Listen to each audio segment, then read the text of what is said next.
Asyik, hari pertama les matematika, teriak Dika bersemangat. Namun Bayu dan Fahmi tiba-tiba menghadang Dika. Hai Dik, kita bolos yuk. Sekarang kan baru hari pertama les matematika. Nanti aja deh, hari kedua kita baru masuk. Enggak aku enggak mau bolos, kata Dika. Kamu penakut Dika, cuma bolos sehari saja kok.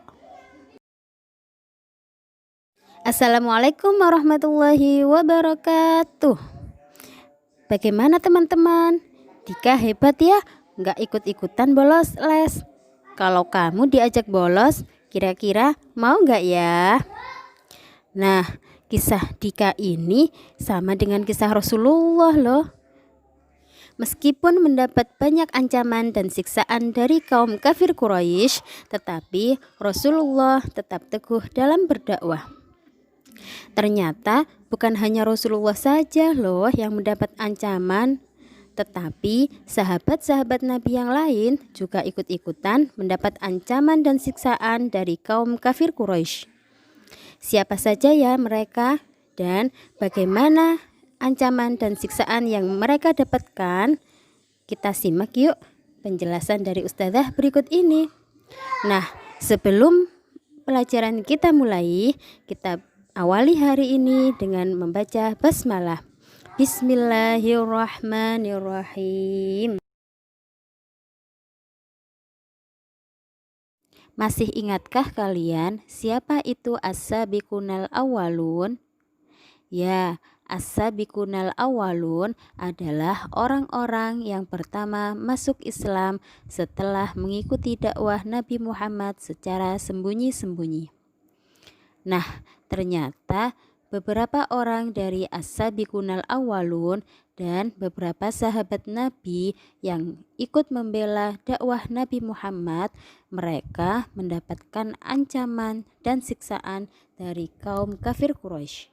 Di antaranya adalah istri Nabi sendiri, yaitu Khadijah binti Khuwailid. Istri Nabi Muhammad ini selalu mendukung dakwah Nabi dengan harta benda, jiwa, dan raga. Banyak harta benda yang digunakan untuk kepentingan dakwah Nabi Muhammad SAW. Kendati demikian, Khadijah selalu menghadapi ancaman dan cacian dari kaum kafir Quraisy. Salah satunya adalah kaum kafir Quraisy menyuruh Khadijah agar mau membujuk Nabi Muhammad agar Nabi Muhammad menghentikan dakwahnya. Sayangnya, Nabi Muhammad tetap teguh dan menolak bujukan istrinya. Tidak hanya mengancam istri Nabi, tetapi kaum kafir Quraisy juga mengancam sahabat dekat Nabi, yaitu Abu Bakar. Pada suatu hari, Abu Bakar meminta izin kepada Nabi untuk menyeru kepada kaum kafir Quraisy supaya mereka insaf dan mau mengikuti ajaran Islam yang dibawa oleh Nabi Muhammad SAW. Tetapi apa yang diperoleh Abu Bakar? Abu Bakar malah dipukuli hingga jatuh karena beliau tidak tahan dengan pukulan-pukulan mereka. Ketika Abu Bakar mencoba melarikan diri, dengan segera Abu Bakar ditangkap oleh Utbah bin Rabi'ah dan Abu Bakar dipukuli lagi. Akhirnya Abu Bakar ditolong oleh orang-orang dari keturunan keluarga Taimi, yang mana orang-orang dari keturunan keluarga Taimi tersebut kebetulan lewat dan Abu Bakar dibawa ke rumah ayahnya, yaitu Abu Quhafah. Alhamdulillah, tidak beberapa lama kemudian Abu Bakar sembuh dari luka-lukanya. Siksaan kaum kafir Quraisy selanjutnya diterima oleh keluarga Sumayyah. Salah satu sahabat Nabi yang bernama Yasir adalah suami dari Sumayyah. Mereka sekeluarga disiksa oleh majikannya yang bernama Abu Jahal. Apa yang dilakukan Abu Jahal? Abu Jahal mengikat keluarga Sumayyah, kemudian mereka diseret dan dijemur di panas matahari yang beralaskan pasir yang dibakar. Coba bayangkan anak-anak, betapa pedihnya siksaan yang diterima oleh keluarga Sumayyah. Demi membela kebenaran, membela dakwah Nabi Muhammad SAW. Ketabahan sahabat Nabi selanjutnya adalah Arqam bin Abil Arqam. Arqam bin Abil Arqam sering mendapat ancaman dan bujukan dari kaum kafir Quraisy agar mau meninggalkan ajaran Islam. Tetapi Arqam bin Abil Arqam tetap tabah dan selalu menjadi pengikut setia Nabi Muhammad SAW. Bahkan Arqam pun ikut hijrah ke Madinah, meninggalkan rumah dan harta bendanya yang sangat melimpah untuk menemani Nabi Muhammad berdakwah. Sahabat Nabi yang juga mendapat ancaman dan siksaan dari kafir Quraisy adalah Bilal bin Rabah. Siapa itu Bilal bin Rabah? Bilal bin Rabah adalah seorang budak atau hamba sahaya yang dibeli oleh Umayyah bin Khalaf. Bilal bin Rabah berasal dari Abyssinia atau Ethiopia. Bilal bin Rabah kemudian masuk Islam setelah beberapa hari mengikuti dakwah Nabi Muhammad SAW.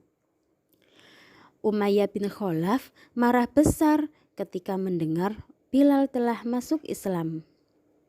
Bilal pun dicambuk berkali-kali sampai tubuhnya terluka. Bilal menahan sakitnya cambukan dengan mengucap Ahad, Ahad, Ahad.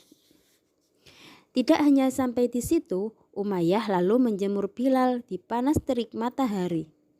Kemudian di atas perutnya Bilal diletakkan batu yang sangat besar. Akan tetapi siksaan itu tidak sedikit pun mampu mempengaruhi akidah yang diyakini oleh Bilal, yaitu ajaran Islam.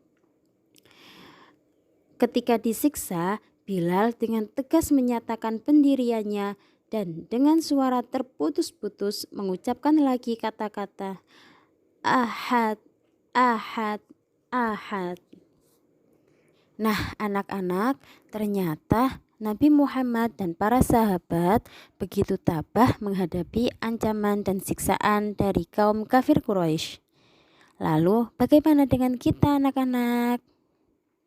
Nah, dari kisah ini kita bisa ambil pelajaran bahwa dalam keadaan sesulit apapun kita harus tetap tabah, sabar dan tidak putus asa. Karena Allah menjanjikan sesuatu yang sangat besar, sesuatu yang sangat indah, pahala yang sangat besar bagi orang-orang yang mau sabar dan tabah dalam menghadapi ujian. Oke anak-anak, sampai di sini ya. Kita akhiri pelajaran hari ini dengan bacaan hamdalah. Alhamdulillahirabbil alamin. Ustazah akhiri, wassalamualaikum warahmatullahi wabarakatuh.